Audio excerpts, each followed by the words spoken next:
Like when I first came here, then I'd never been in a shelter before. Okay. I've always dealt with the situation and tried to figure a way out for the situation, or like we always are, we just take it and we just deal with it.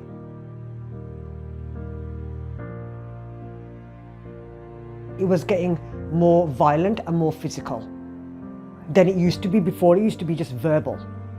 Okay, so talking verbal, name calling to try and hurt you. But then after a while, the violence started kicking in. And then it was just like, you'd get angry really quickly for no reason.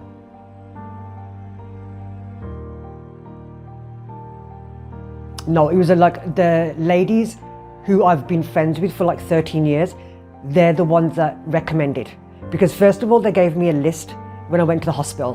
When I went to the hospital with dehydration, and they put me on a drip for a couple of hours, but they came back with all these shelters.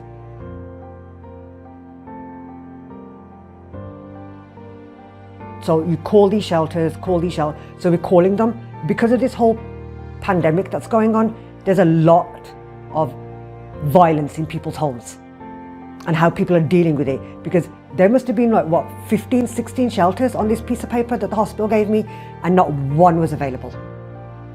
Everybody just kept saying that we're full, we're full. The double rooms are full with kids and the moms, and the single rooms are full. Like, we are absolutely to capacity.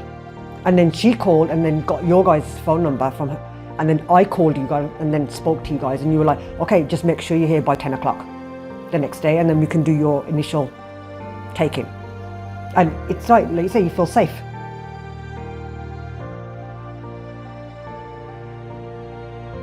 What was my first feeling? Love. Like, you could feel the love. Everybody, like, sometimes you can walk into a place and no one talks to you and you feel like overwhelmed. But here, nothing. Here, everybody was so nice. You want a cup of tea? Do you want something to eat? Are you okay? Do you need anything? Like the first day, it was just like, yes, it was a little overwhelming because I've never had anybody like treat me like that. I always treat people like that. So just like, I was like, the staff are wonderful, the ladies here are all, okay, even though we all have our own story, but we have a way of connecting. And it's nice.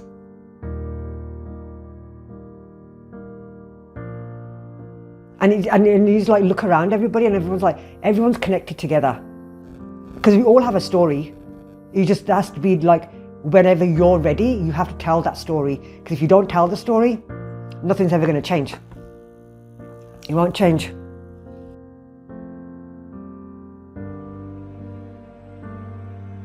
That's number one. The woman has to feel safe. Because you could go to a hotel, you could go to a shelter, but these shelters are, you could Google it and you could find this shelter.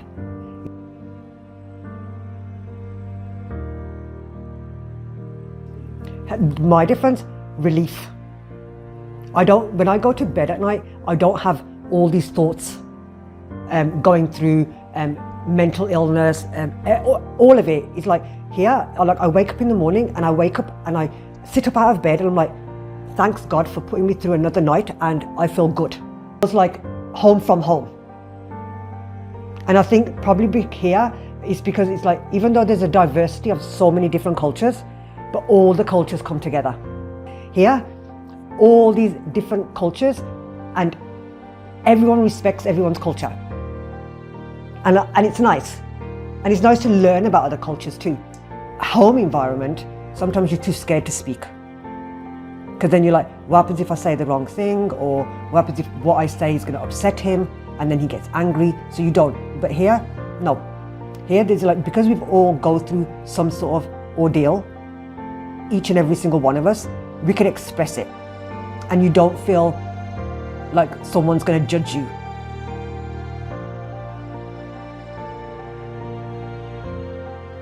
As weak as you can be and as vulnerable as you can be, you have to be strong.